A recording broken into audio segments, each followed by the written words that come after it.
Hello મારા વાલા વિદ્યાર્થી મિત્રો, નમસ્કાર. કેમ છો આપ? સર્વ વિદ્યાર્થી મિત્રો ખૂબ મજામાં હશો અને હાલ તમે ધોરણ 10 ની પ્રથમ સામાયિક પરીક્ષાની તૈયારી કરી રહ્યા હશો.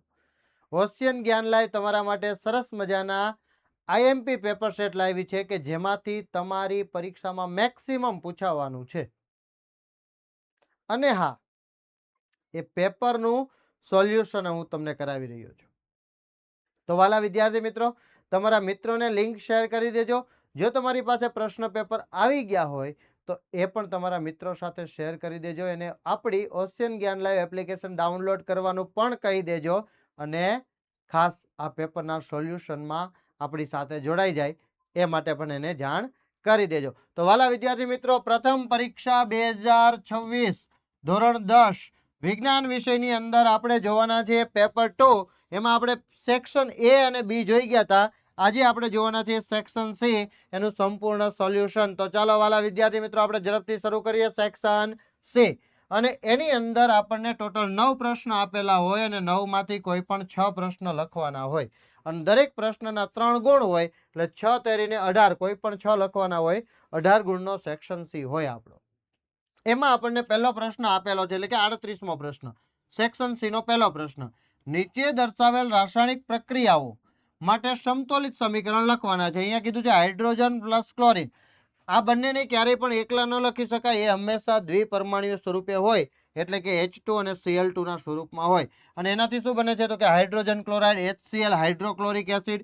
આપણે સમતુલિત કરવાનું છે. જો હું એકાદા સમીકરણને સમતુલિત કરું અને બાકી સમતુલિત કરવાનું તમને અચૂકપણે આવડે જ છે. બરાબર ને? ચોક્કસથી આવડે છે. હા, તો અહીંયા હાઇડ્રોજન 2 છે, અહીંયા ક્લોરીન 2 છે. અહીંયા હાઇડ્રોજન એકલો છે, અહીંયા ક્લોરીન એકલો છે, એટલે આપણે આગળ 2 લખી દઈએ. એટલે 2 હાઇડ્રોજન 2 ક્લોરીન, 2 ક્લોરીન 2 હાઇડ્રોજન, સમીકરણ સમતુલિત થઈ ગયું. ત્યાર પછી છે કેલ્શિયમ હાઇડ્રોક્સાઇડ, એટલે CaOH ટ્વાઇસ. કેલ્શિયમનો વીજભાર +2 છે, હાઇડ્રોક્સાઇડનો -1 છે. એની કાર્બન ડાયોક્સાઇડ CO2 સાથે પ્રક્રિયા થાય. યાદ રાખવાનું કે જો પ્રક્રિયકની અંદર કાર્બન ડાયોક્સાઇડ હોય એટલે નિપજમાં કાર્બોનેટ વાળું સંયોજન મળે.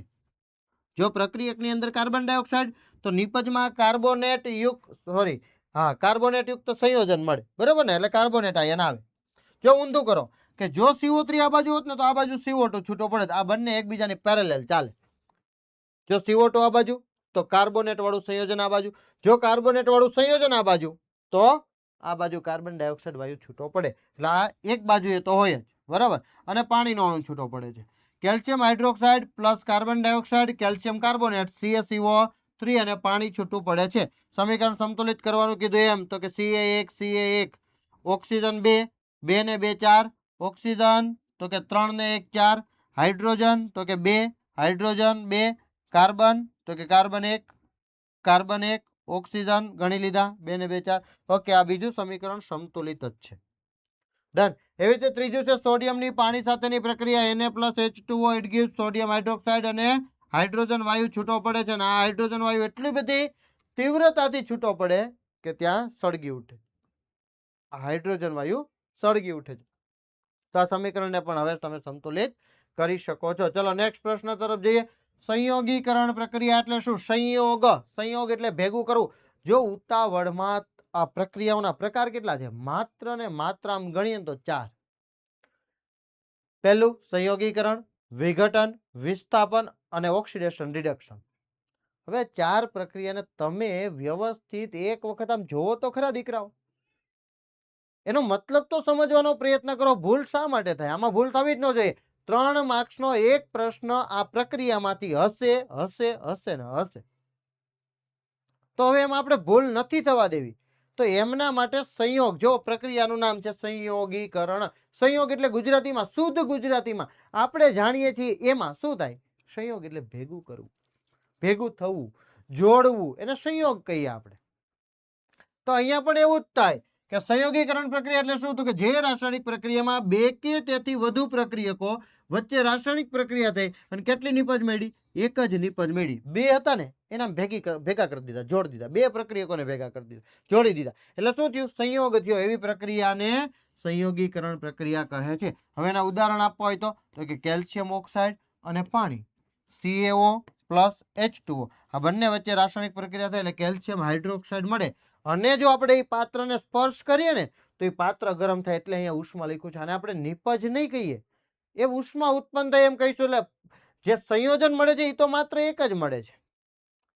કયું છે? CaOH ટ્વાઇસ, કેલ્શિયમ હાઇડ્રોક્સાઇડ, ફોડેલો ચૂનો, ચૂનાનું નીતર્યું પાણી, લાઇમ વોટર વગેરે વગેરે આને કહેવાય. બરાબર છે. તો આ સંયોગીકરણ પ્રક્રિયાનું ઉદાહરણ છે. અને સૌથી સારામાં સારું સમીકરણ લખવું છે તો આપણે આમ લખી શકીએ C+O2 ઇટ gives CO2.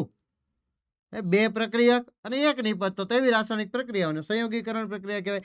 એનાથી પણ સરસ મજાનું એક સમીકરણ જે આપણે વારંવાર ઉપયોગમાં લઈએ છીએ, H2+O2 it gives H2O. Dihydrogen વાયુની ડાયઓક્સિજન વાયુ સાથે પ્રક્રિયા કરતા પાણીનો અણુ મળે છે. પ્રક્રિયકો તો કે 2, નિપજ તો કે 1. જે રાસાયણિક પ્રક્રિયામાં 2 કે તેથી વધુ પ્રક્રિયકો હોય અને એક જ નિપજનું નિર્માણ થતું હોય તો તેવી રાસાયણિક પ્રક્રિયાઓને સંયોગીકરણ પ્રક્રિયા કહેવાય. ક્લિયર?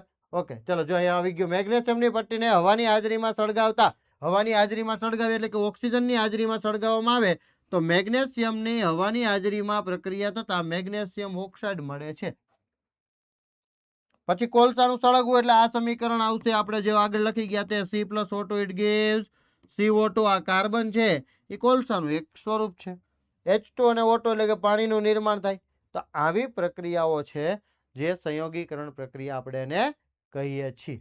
ડન? આગળ જોઈએ. વાલા વિદ્યાર્થી મિત્રો, ધોરણ 9 અને 10 ઓનલાઈન ટ્યુશન ક્લાસ. યસ, તમે ઓશિયન જ્ઞાન લાઈવ સાથે જોડાયેલા છો અને ઓનલાઈન ટ્યુશન ક્લાસ કરી રહ્યા છો. વાલા વિદ્યાર્થી મિત્રો, ફી જો માત્ર ને માત્ર 1999 રૂપિયા ફી હો. આખું વર્ષ તમારે બ્રહ્માસ્ત્ર બેચમાં ભણવાનું છે. સંપૂર્ણ અભ્યાસક્રમ આખું જ વર્ષ ભણવાનું છે. પણ ડિસેમ્બરની અંદર તમારો કોર્સ પૂરો થઈ જાય પછી શું?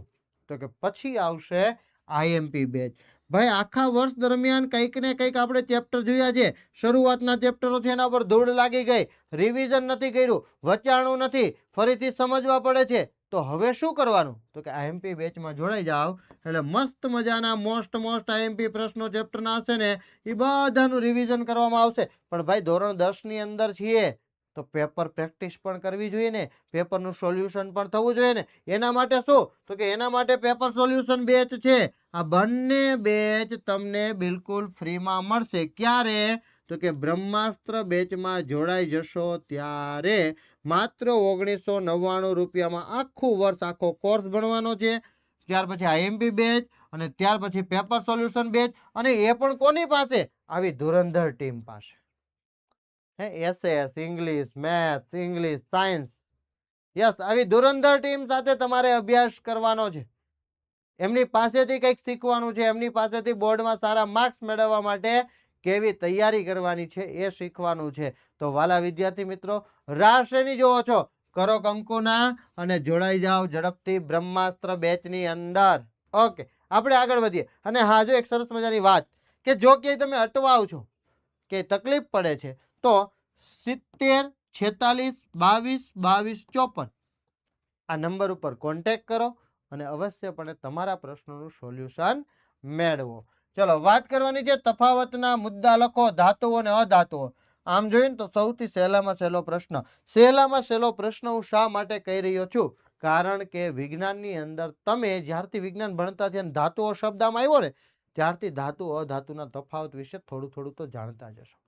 બરાબર ને? તો એ તફાવત આપણી સામે છે. સામાન્ય રીતે ધાતુઓ ઘન સ્વરૂપમાં હોય છે, અધાતુઓ ઘન કે વાયુ સ્વરૂપમાં જોવા મળે છે. સામાન્ય રીતે ધાતુઓ સખત હોય છે, અધાતુઓ કેવા હોય છે? ઘન સ્વરૂપની અંદર બરડ હોય છે, તૂટી જાય એવા હોય છે. ધાતુઓ તેમની શુદ્ધ અવસ્થામાં ચળકાટવાળી સપાટી ધરાવે છે, ચળકાટ ધરાવતા નથી. ત્યાર પછી ધાતુઓ વિદ્યુતના સારા વાહક હોય છે. આ અધાતુઓ વિદ્યુતના અવાહક અથવા તો મંદ વાહક હોય છે. આ યાદ રાખવાનું. ધાતુઓને સખત સપાટી પર અફડાવવામાં આવે તો તે રણકાર ઉત્પન્ન કરે છે, જ્યારે રણકાર ઉત્પન્ન કરતો નથી. આ બધા જ તફાવતના મુદ્દા તમે ઓલરેડી જાણતા હશો. ડન? ઓકે, ચલો નેક્સ્ટ આપણે જોઈએ કે એક ઝવેરી એટલે કે સોનાનો વેપારી છે જે સોના ચાંદીના દાગીનાઓ ઘરેણાઓ બનાવે છે. એ 22 કેરેટ સોનાના દાગીના બનાવે છે અને તેના ગ્રાહકો પાસેથી 24 કેરેટનો ભાવ લે છે, સોનાનો ભાવ વસૂલે છે. તેનો વ્યવસાય આ વ્યવહારને લીધે ખૂબ વધે છે. શું કર્યું? 22 કેરેટના ઘરેણા બનાવ્યા. એની અંદર કોપરનો ભાગ છે, એની અંદર ચાંદીનો ભાગ છે, પણ પૂરેપૂરું સોનું નથી, 24 કેરેટ ગોલ્ડ નથી. એવા સમયે શું થાય છે તો કે એના કેટલાક પ્રશ્નો આપેલા છે. આપણે પ્રશ્નોના જવાબ આપવાના છે. પહેલો પ્રશ્ન છે, આપણે શા માટે 24 કેરેટ સોનાના દાગીના બનાવી શકતા નથી? કારણ કે સોનું છે એની શુદ્ધ અવસ્થામાં સંપૂર્ણપણે નરમ હોય છે. નરમ હોય, એ પહેરેલું હોય અને ક્યાંક થોડોક પણ દબાણ આવે તો તૂટી જાય, ભાંગી જાય, વળી જાય. એટલા માટે એનો ઘરેણાં બનાવવા માટે ઉપયોગ કરાતો નથી. 24 કેરેટ સોનું ખૂબ જ નરમ હોય છે. તેમાંથી બનાવેલા દાગીના ઘરેણાં થોડુંક દબાણ આપે તો પણ તેમનો આકાર બદલાઈ જાય છે. આથી 24 કેરેટ સોનાના ઘરેણાં બનાવી શકાતા નથી. 24 ની જગ્યાએ 22 કેરેટનો ઉપયોગ થાય. ચલો બીજો પ્રશ્ન જોઈએ કે સોનાના દાગીનાની બનાવટમાં ઉમેરી શકાય તેવી બે ધાતુઓ કઈ? તો કે હમણાં તો આપણે કહી દીધું ચાંદી અને કોપર. યસ, આ બે ધાતુઓ છે એ સોનાની અંદર ઉમેરીને આપણે 22 કેરેટના સોના બનાવી શકીએ છીએ. ઝવેરીની આ વર્તણૂકમાં તેનો કયો ગુણ જોવા મળે છે? આ વર્તણૂક એટલે શું? તો કે 22 કેરેટનું સોનું બનાવે છે, 24 કેરેટનો ભાવ વસૂલે છે. તો એની અંદર એનો કયો ગુણ જોવા મળે? એની પાસે કયો ગુણ છે? તો કે છેતરપિંડીનો ગુણ છે. કે ઝવેરીની આ વર્તણૂકમાં તેના ગ્રાહકોને છેતરીને વધુ ધન કમાઈ લેવાની લાલચ જોવા મળે છે. તો આવો સરસ મજાનો પ્રશ્ન સેક્શન સી ની અંદર પૂછાય તો આપણે એને અનુરૂપ જવાબો વ્યવસ્થિત લખવાના હોય છે.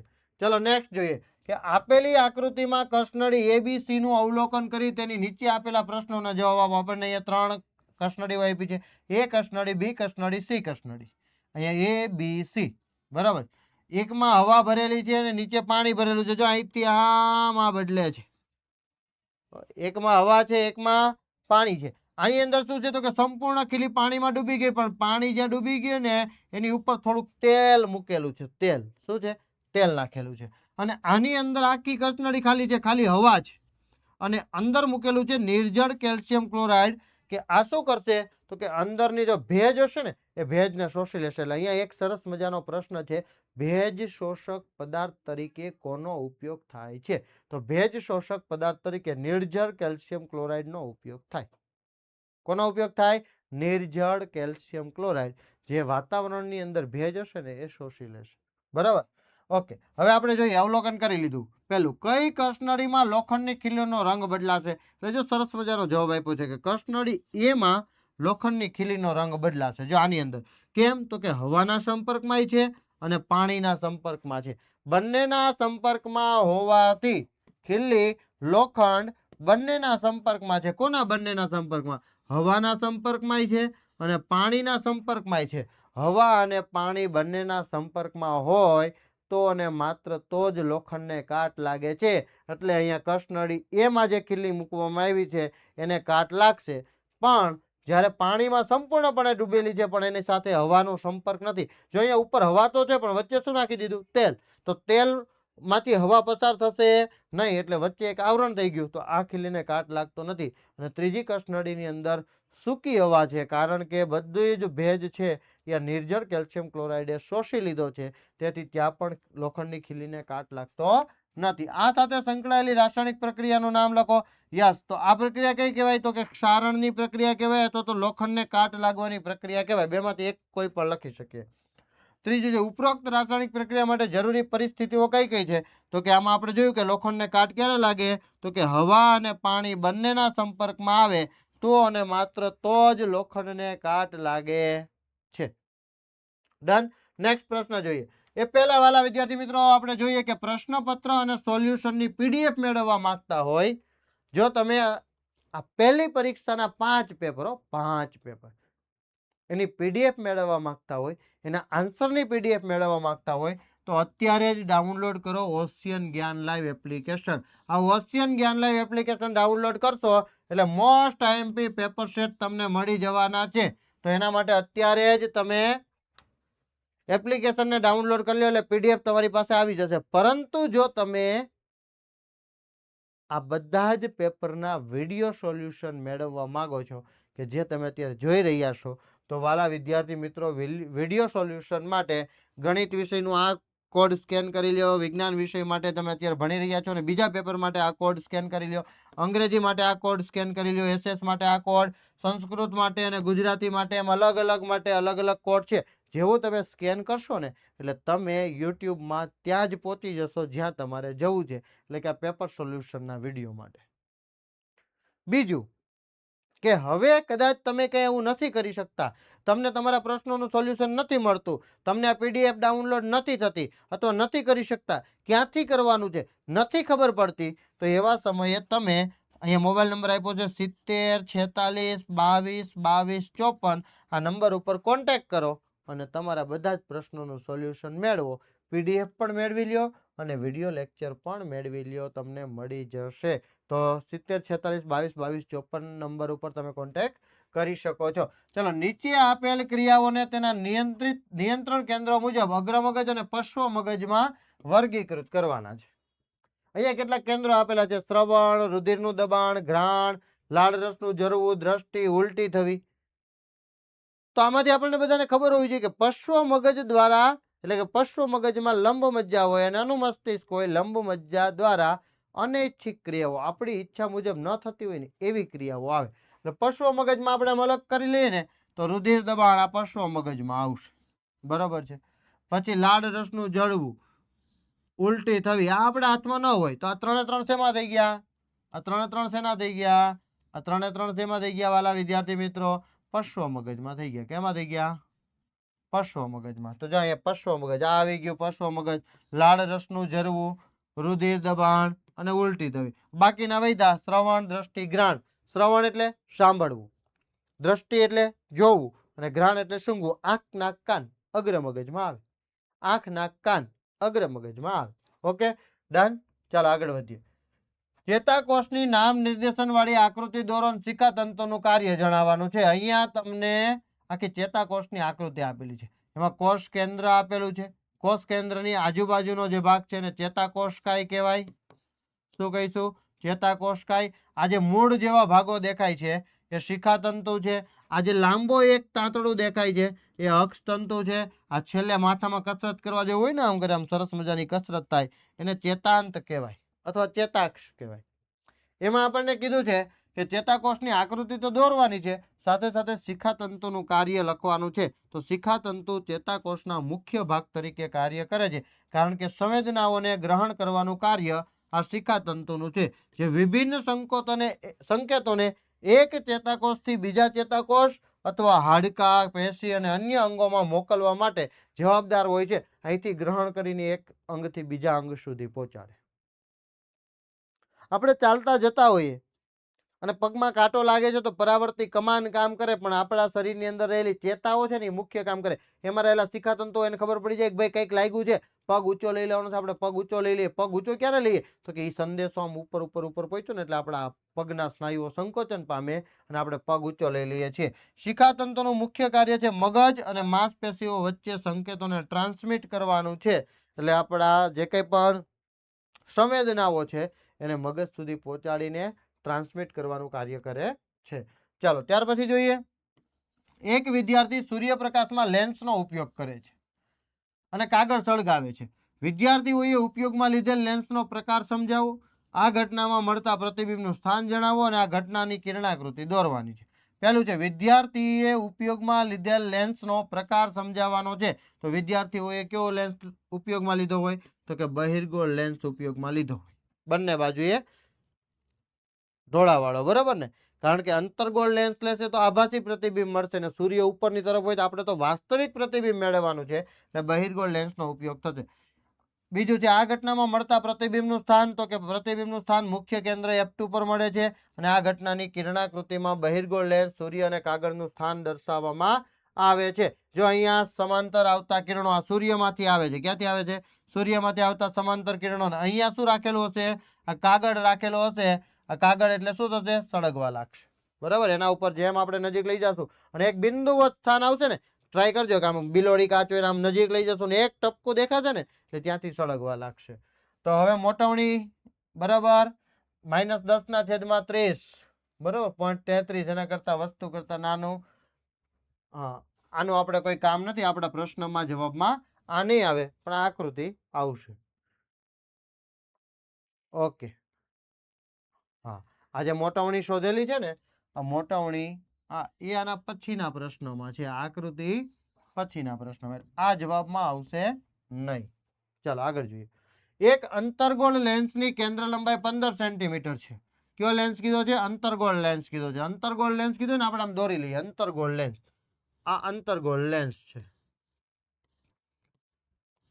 હા, અહીંયા આવશે F1, અહીંયા આવશે 2F1. આપણે રફ કિરણાકૃતિ દોરવાની, જેથી આપણને ખબર પડે કે આપણું પ્રતિબિંબ ક્યાં મળવાનું છે. ડન. ઓકે, આ આપણી રફ કિરણાકૃતિ થઈ ગઈ. અહીંયા આપણે ઓપ્ટિકલ સેન્ટર ઓ કહી દઈએ, અહીંથી આમ મૂકી દઈએ. એક અંતર્ગોળ લેન્સની કેન્દ્ર લંબાઈ પ્રતિબિંબ ક્યાં મળે? તો કે અંતર્ગોળ લેન્સ હોય ને એટલે પ્રતિબિંબ છે ને એ આગળની બાજુએ જ મળે. આગળની બાજુ એટલે કે આભાસી મળે. આભાસી મળે ને આગળની બાજુએ હોય ને એટલે માઇનસ મળશે. કેવું મળશે? માઇનસ. એટલે અહીંયા લીધું છે કેન્દ્ર લંબાઈ માઇનસ. વસ્તુને લેન્સથી કેટલા અંતરે રાખવી જોઈએ કે જેથી તેનું પ્રતિબિંબ લેન્સથી 10 સેન્ટીમીટર દૂર મળે? પ્રતિબિંબ અંતર V કહેવાય. શું કહેવાય? V. કેટલું મળ્યું? 10 સેન્ટીમીટર. કીધું ને બધા જ પ્રતિબિંબ કઈ બાજુએ મળે છે? ડાબી બાજુએ મળે છે. એટલે એ પણ માઇનસ લઈ લીધું. લેન્સ દ્વારા મળતી મોટવણી પણ શોધવાની છે. એટલે વસ્તુ અંતર U બરાબર શોધવાનું છે ને મોટવણી એમ શોધવાનું છે. લેન્સનું સૂત્ર મૂકી દેવાનું અને એમાં આપણને બે કિંમત આપી દીધી છે. નિશાનીઓ ખાસ જોવાની, બંને કિંમતો મૂકી દઈએ. U ને કરતા બનાવીએ એટલે -30 સેન્ટીમીટર આવશે. બરાબર. એટલે લેન્સ વસ્તુને લેન્સથી 30 સેન્ટીમીટર દૂર રાખવી જોઈએ. હવે મોટવણી શોધવી છે. M બરાબર V/U.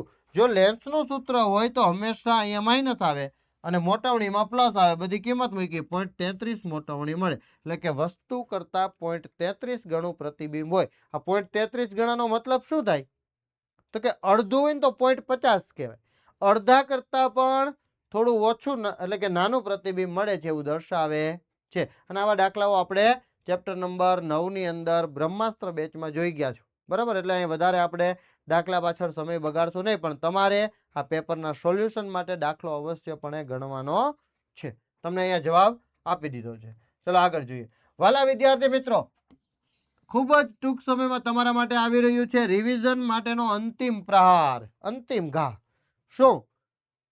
તો કે બ્રહ્માસ્ત્ર બેચમાં જોઈન કઈ થઈ ગયા હતા તો કોઈ વાંધો નથી, પણ બ્રહ્માસ્ત્ર બેચ ચૂકી ગયા છો અને હમણાં જ તો કીધું કે દાખલો આપણે બ્રહ્માસ્ત્ર બેચમાં જોઈ ગયા છો. હવે મારે કેમ તૈયારી કરવી? તો ફરીથી રિવિઝન બેચમાં આ બધું આવવાનું છે. મોસ્ટ આઈએમપી પ્રશ્નોનું સોલ્યુશન આવવાનું છે. તો આઈએમપી બેચ 2027માં જોઈન થઈ જાઓ. આઈએમપી બેચમાંથી દર વર્ષે બોર્ડની પરીક્ષામાં 90% જેટલું પૂછાય છે. તો વાલા વિદ્યાર્થી મિત્રો, રાહ શેની જોવો છો? ઝડપથી જોડાઈ જાઓ આઈએમપી બેચમાં અથવા બ્રહ્માસ્ત્ર બેચમાં, જે તમને ખૂબ મદદરૂપ થવાની છે. અને જ્યાં પણ અટો આવ ત્યાં 70 46 22 22 54 આ નંબરનો કોન્ટેક્ટ કરવાનો છે, જેથી બધા જ પ્રશ્નોનું સોલ્યુશન થઈ જશે. વાલા વિદ્યાર્થી મિત્રો, અહીંયા આપણે સેક્શન સી નું સંપૂર્ણ સોલ્યુશન જોયું. અહીંયા આપણે સેક્શન સી પૂરો કરીએ છીએ. ફરી આપણે સેક્શન ડી માં મળીશું. ત્યાં સુધી બધાને જય જય ગરવી ગુજરાત.